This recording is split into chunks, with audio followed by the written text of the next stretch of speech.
es el metabolismo de las purinas, de dónde salen las purinas, y luego vamos a ver la entidad relacionada con el metabolismo de las purinas, que es la hiperuricemia, que es la ketamo.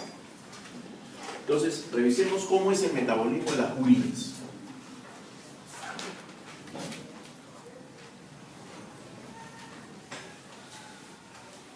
Cuando la fosforibosa se combina con la glutamina,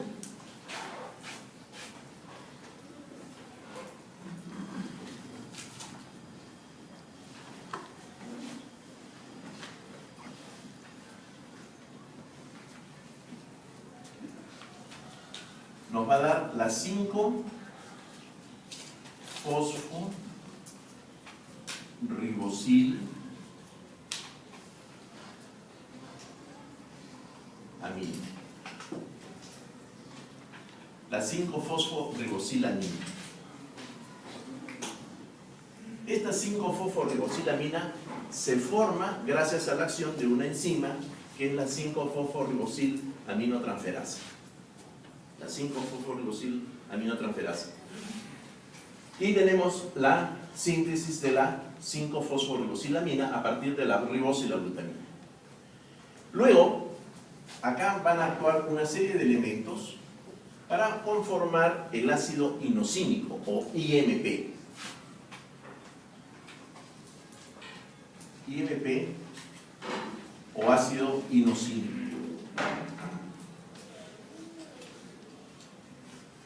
Ácido inosínico. ¿Cuáles son esos elementos? La glutamina, la glicina, el formiato, el aspartato,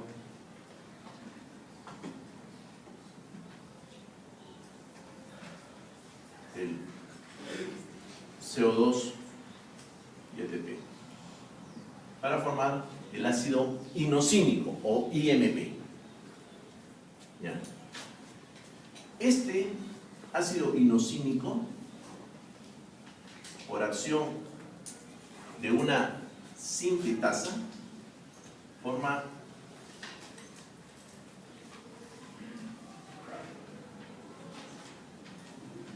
transitoriamente el adenosín monofosfato para transformarlo luego en AMP, que este es el ácido adenílico. Ácido adenílico o adenil monofosfato. Aquí, por la acción de una deshidrogenasa, se forma la xantina, transitoriamente la xantina monofosfato, para dar luego la formación del ácido guanílico. Ácido guanílico. El ácido guanílico. Este ácido adenílico se va a transformar luego en adenosina.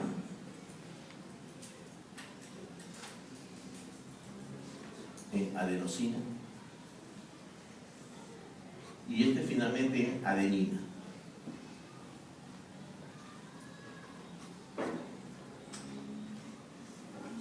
En adenina.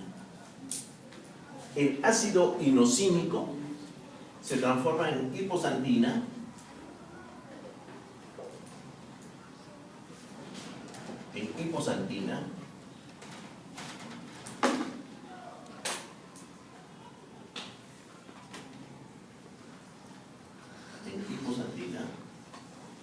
la hipoxantina se transforma en xantina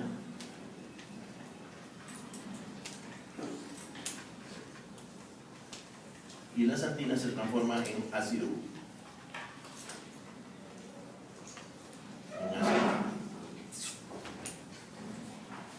A su vez, el ácido guanílico se transforma en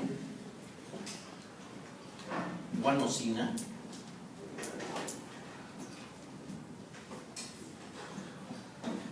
guanosina y la guanosina, conversión de la guanasa en guanina.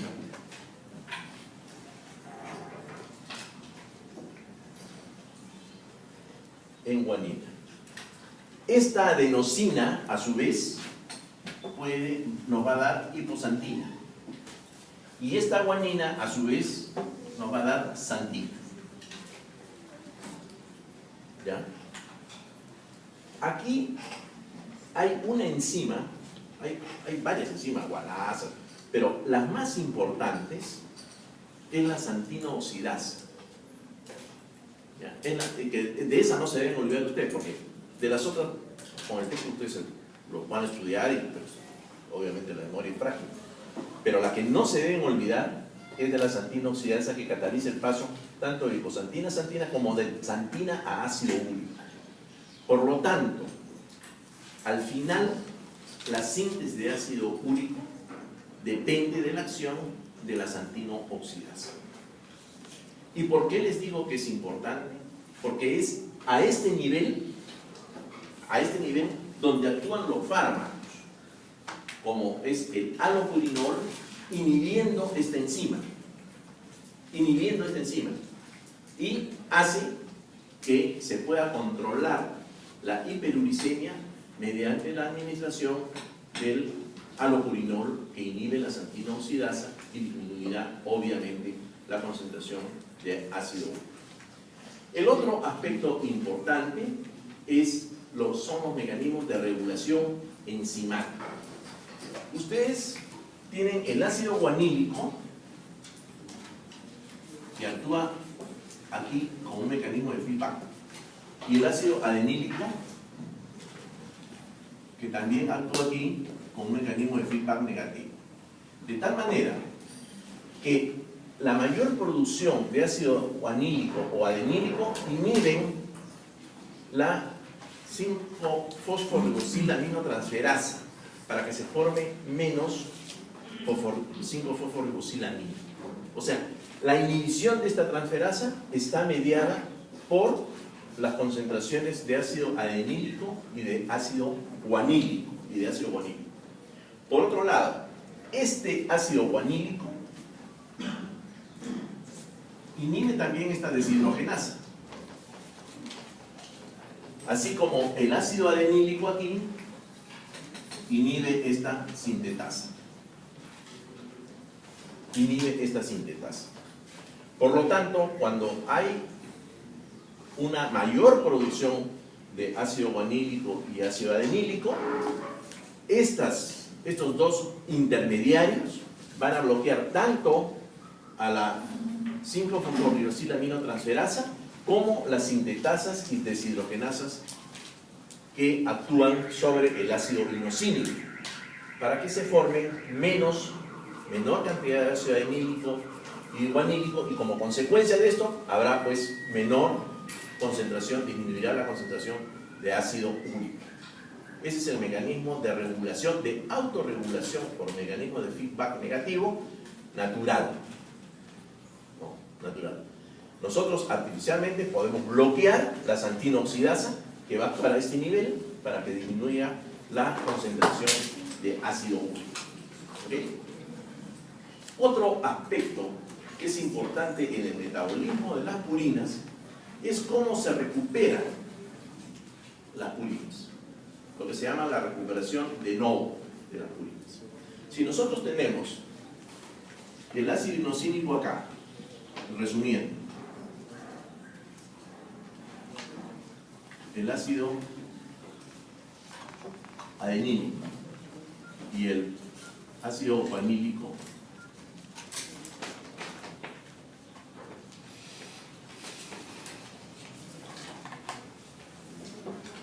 este ácido guanílico al final nos va a dar adenina,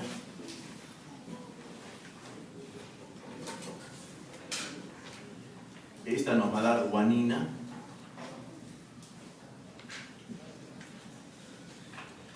y esta nos va a dar la hiposantina.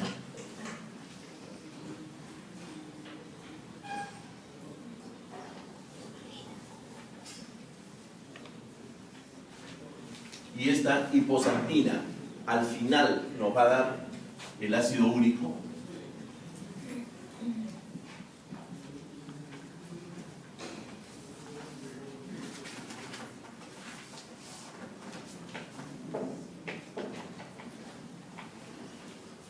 existen dos enzimas. Una es sumamente importante, que es la que actúa a este nivel.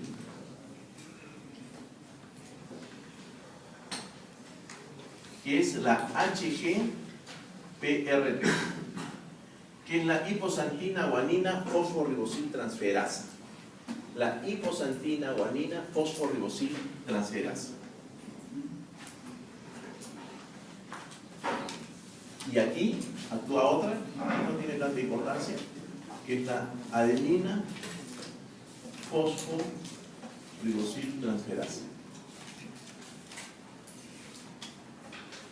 La mayor producción de hiposantina y guanina hacen de que esta enzima, el HGPRT, la hiposantina guanina fosforibosil transferasa, recupere, se desvíe la vía metabólica hacia la mayor concentración de GMP e IMP.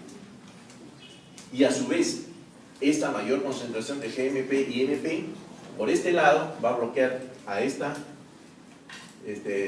aminotransferasa para que no se forme tanto 5-fosforiboxilamina. Esto es lo que se llama la recuperación de novo de las purinas. Cuando hay deficiencia de esta enzima, de la HGPRT, vamos a tener el síndrome de Lesch-Nyhan. De Lesch-Nyhan.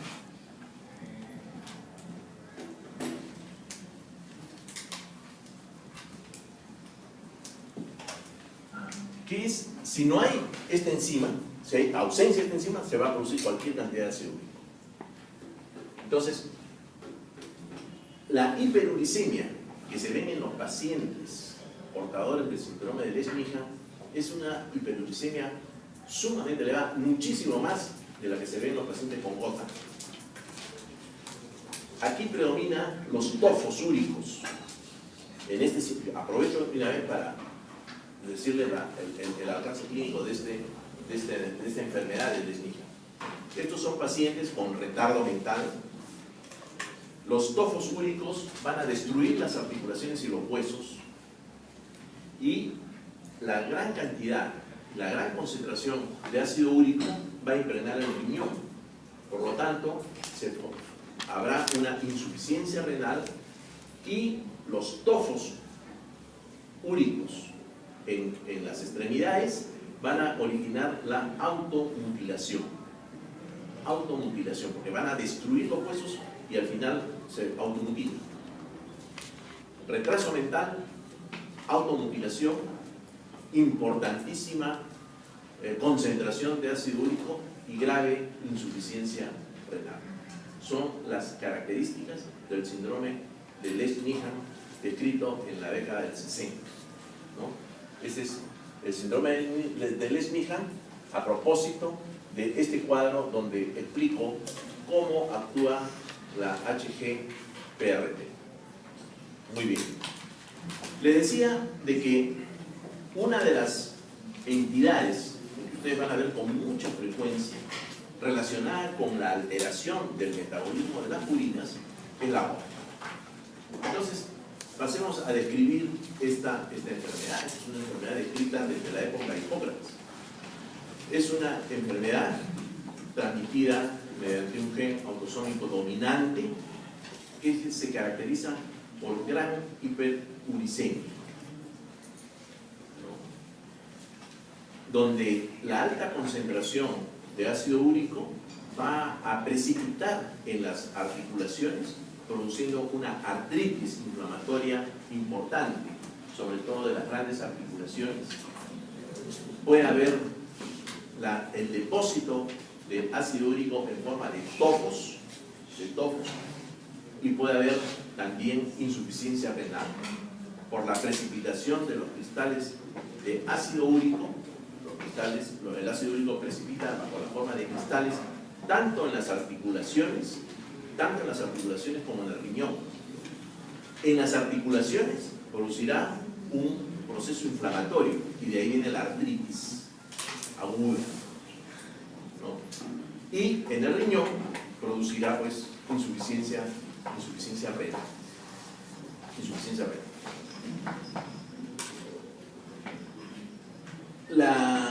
La gota fue descrita desde la época de Hipócrates. Hipócrates describió la clásica podagra. ¿Qué es la podagra? La podagra es la inflamación de la primera articulación metatarso-falángica del pie. O sea, en otras palabras, ahí donde está el dedo gordo del pie, se hincha. Y esto es sumamente doloroso, donde los pacientes a veces no aguantan ni siquiera el roce de la sábana por el dolor que les origina este proceso inflamatorio.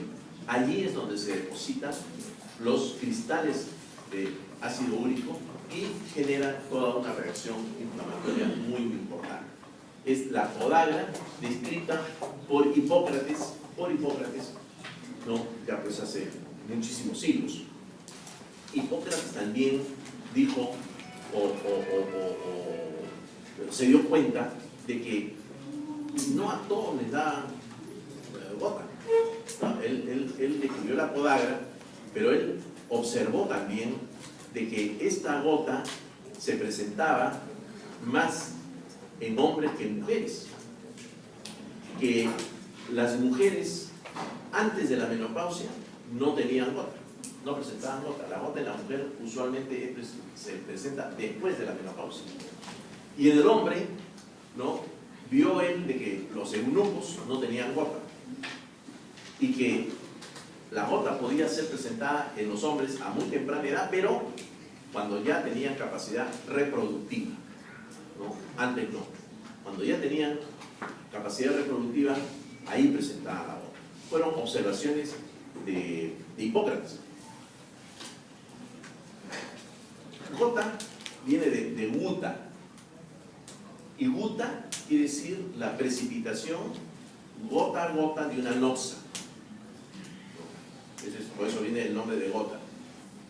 Guta era gota a gota iba precipitando el ácido úrico en la articulación para producir la enfermedad.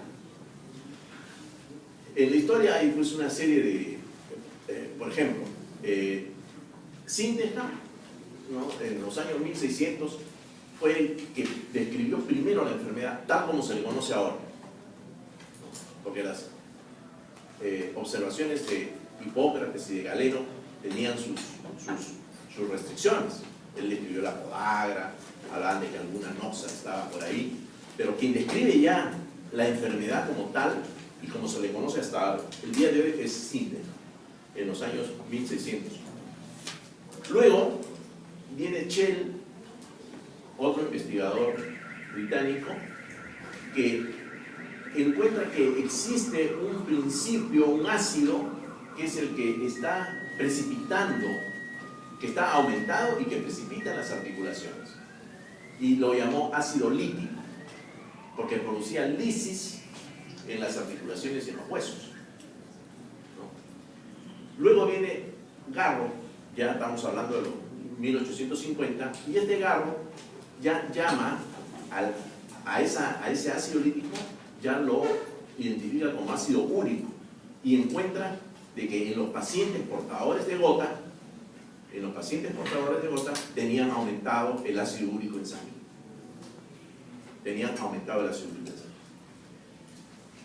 Ya otros investigadores posteriores, como Garro, el joven que era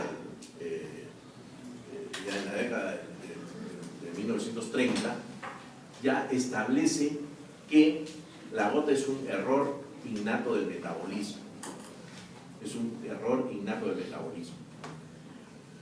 Para, posteriormente, en la década del 60, ya conocer toda esta vía metabólica en la formación del ácido úrico y por ende su relación con la enfermedad. Esto es un poco de la historia. La gota es una enfermedad que está descrita en los pacientes, en grandes personajes de la historia, sobre todo dedicados al buen comer y al buen tomar, ¿no? Por ejemplo,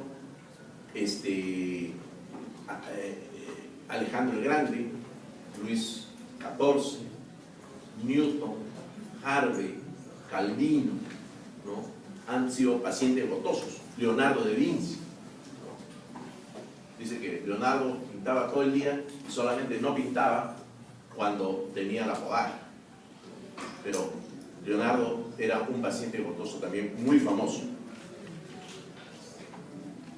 La gota es una enfermedad genética. Se transmite mediante un gen autosómico dominante y se describe de que existen en los pacientes gotosos hasta un 10 a 20% de antecedente familiar. O sea, si yo encuentro un paciente gotoso y si yo hago la historia retrospectiva, un 10 o 20% de su ascendencia van a haber tenido seguramente gota. Así como hiperuricemia sin gota, porque también puede darse el caso, hiperuricemia sin gota se describe hasta en un 25%. Hasta en un 25%. Ahora, ¿por qué es que aumente el ácido úrico? ¿Cuál es la causa que aumente el ácido úrico en los pacientes gotosos? Puede haber varias causas.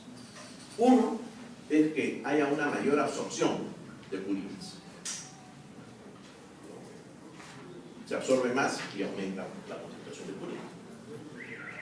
De que haya una disminución en la eliminación del ácido úrico. Una dificultad en la eliminación. El ácido úrico se filtra, se reabsorbe y se secreta a nivel tubular. Se filtra, se reabsorbe y se secreta. Por lo tanto, si hay un trastorno en el riñón, el ácido úrico puede aumentar, y ahí vamos a hablar ya de la gota renal. Esa es la gota renal. Hay dos, como vamos a ver en un instante, hay gota metabólica y hay gota renal. Son dos tipos de gota, la gota metabólica y la gota renal. Pero puede ser también así. Una de las posibilidades que aumente que se vea incrementada la absorción de purinas, cosa que definitivamente no ese es el caso. En los gotosos no está aumentada la absorción de purinas. ¿En qué alimentos se ven las purinas?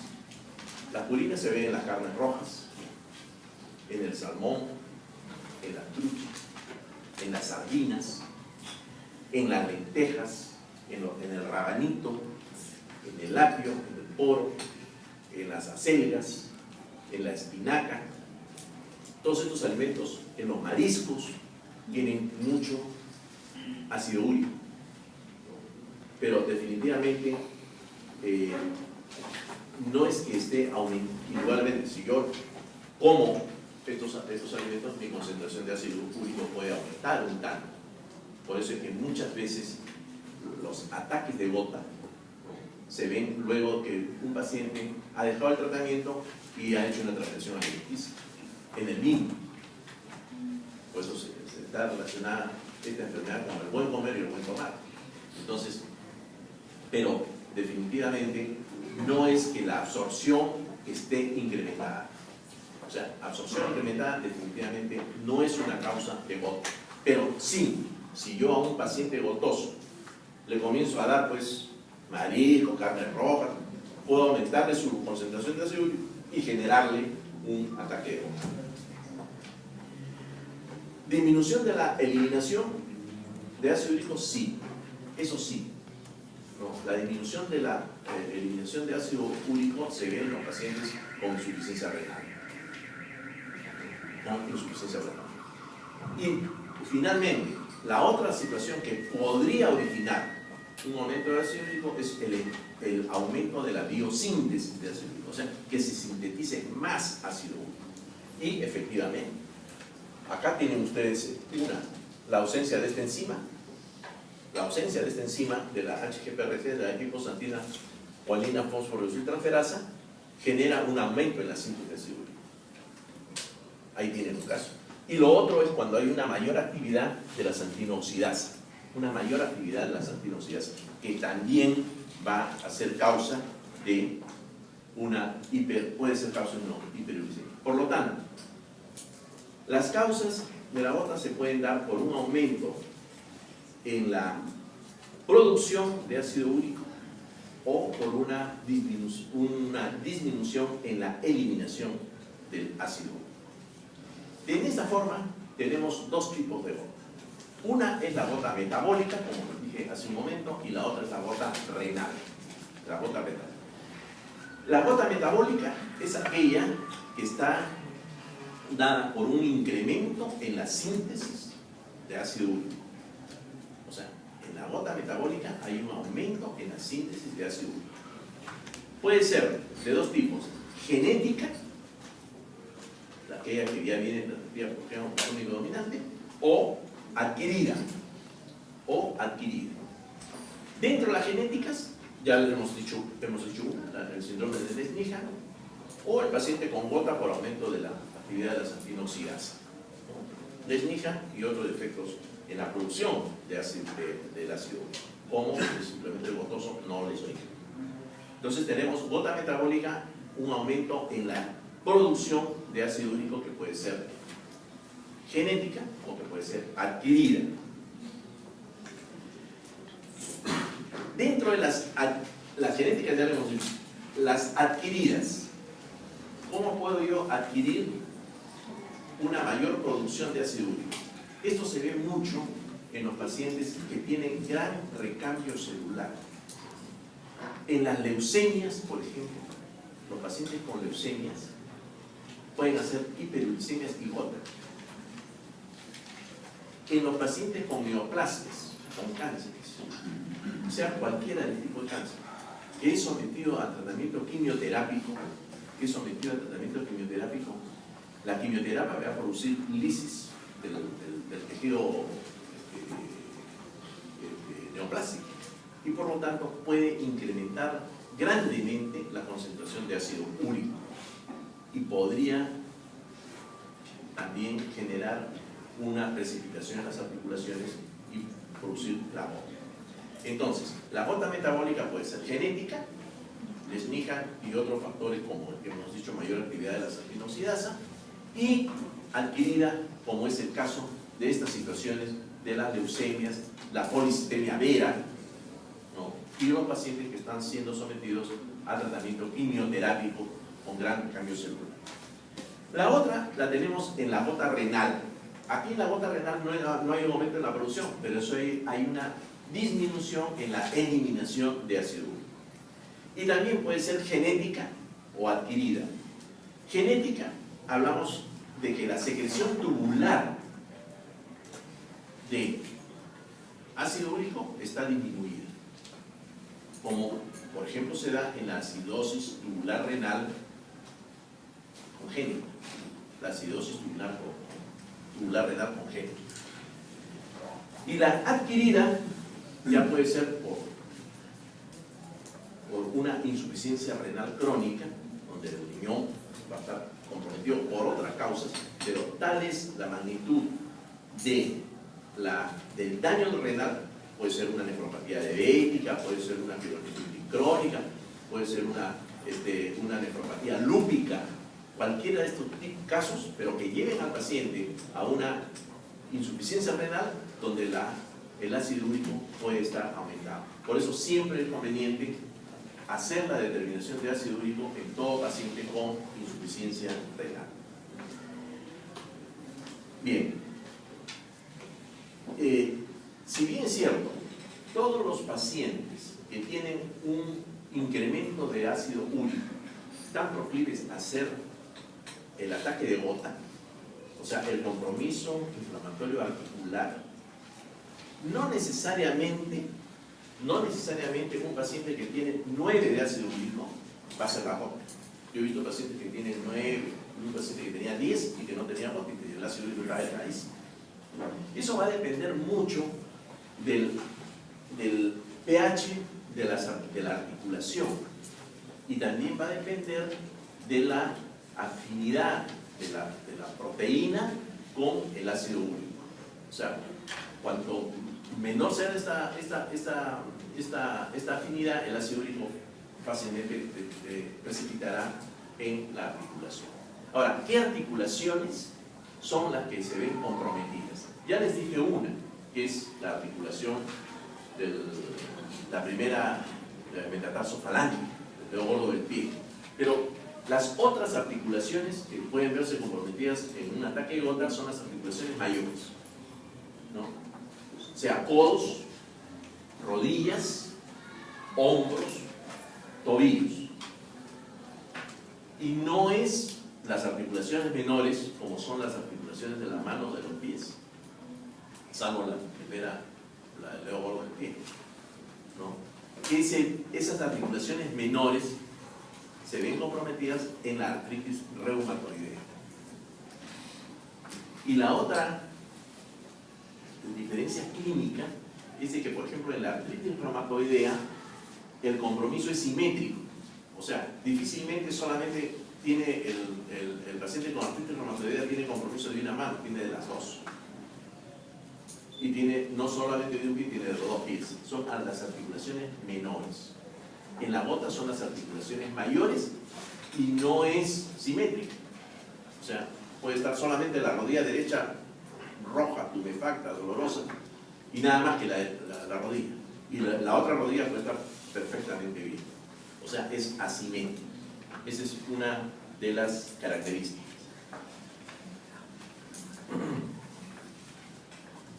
Bien. De los pacientes con gota, los 2/3 de los pacientes, las 2/3 partes de los pacientes se consideran que es por producción excesiva, por un aumento. No hablamos de este síndrome que es rarísimo, yo nunca lo he visto, no está escrito. Pero sí, mayor actividad de esta sanguinosidad y mayor producción de ácido úrico. O sea, las 2/3 partes se dan por un aumento en la producción. Estos pacientes también pueden desarrollar la gota tofácea, los tofos úricos. ¿Y los tofos qué son? Son unos nódulos que se forman adyacentes al hueso, ¿no? Que duelen y que producen erosión en el hueso, ¿no?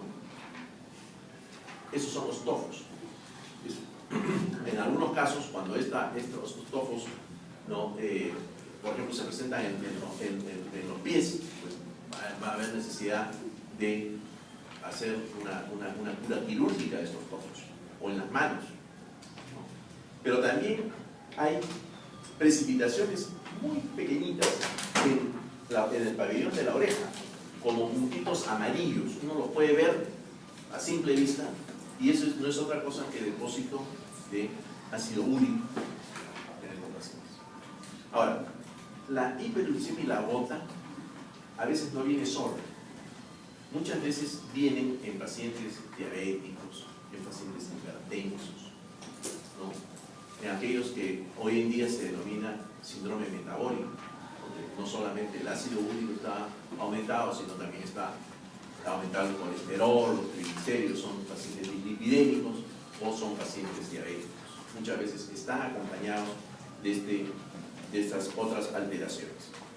Bien, para terminar, ¿cuál es el tratamiento de la gota?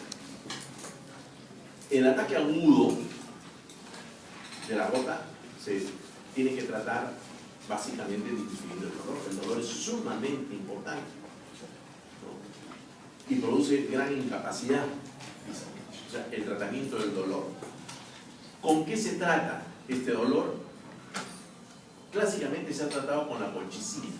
La colchicina es un gran analgésico y antiinflamatorio que se utiliza en el tratamiento de la gota, del ataque agudo de gota, la colchicina. Hoy en día hay otros antiinflamatorios, como es el eterecoxib, por ejemplo, que es con 5 días de tratamiento se acabó y dándole una sola pastilla de 120 miligramos, prácticamente se revirtió el cuadro agudo de gota, ¿no? Entonces, la indometacina, eterecopsid, ¿no? Pero el clásico es la colchicina. El problema de la colchicina es que hay que darla cada hora y muchas veces produce trastorno digestivo, produce diarrea. Entonces hay que estar atento al paciente. Ya los nuevos fármacos, cada vez se utiliza menos la colchicina. Se utilizan más los aires tipo eterecopsid, como es el arcoxia, que hoy en día tiene gran uso en el tratamiento oncológico. Esa es una, disminuir el dolor. Y el otro aspecto, que es el más importante, es disminuir la concentración de ácido úrico. Porque si dejamos el ácido úrico arriba, definitivamente ese paciente, pues, le bajamos el dolor y va a volver a hacer aborto. Y ahí se utiliza el alopurinol. El alopurinol, el nombre comercial que más se utiliza es el Silonit, ¿no? Que se pueden dar dosis de 100, de 150 o de 300 miligramos por día. Y esto, administrado en forma regular, hace que la actividad de la santina oxidasa se venga menos y que baje la concentración de ácido úrico. En los pacientes que tienen gota renal, lo que se utiliza es el probenecid para facilitar la excreción de ácido úrico. No nos olvidemos que esa eliminación de ácido úrico está más o menos por los 425 miligramos diarios, 425 más o menos 80, sobre una producción total de 750 miligramos diarios de ácido úrico. O sea, lo que se produce, lo que el organismo produce diariamente es alrededor de los 750. Y de esos 750, 450 más o menos 80, alrededor de 500 se van por vía urinaria. Esa eliminación urinaria nosotros la podemos mejorar con el probenecid. Y finalmente, la dieta. ¿No? La dieta que hay que aconsejar al paciente que no haga desarreglos, ¿no? O sea, yo no puedo estar decirle al paciente que tome su alopurinol, ¿no es cierto?, de 300 miligramos, la dosis más alta, y olvídese y coma de todo. O sea, no podemos hacer eso. Tenemos que hacerle siempre una restricción dietética. Eso no quiere decir que de vez en cuando se tome un trago o se coma pues, un ceviche mixto. Eso puede suceder, pero no que sea pues la regla. Eso lo podemos decir en el paciente que ya está debidamente controlado, debidamente compensado. Pero la dieta, ¿no? Evitando los alimentos que ya les he dicho, que tienen alta concentración de purinas, ¿no?, los evitemos. Muy bien, señores, hasta acá llegamos.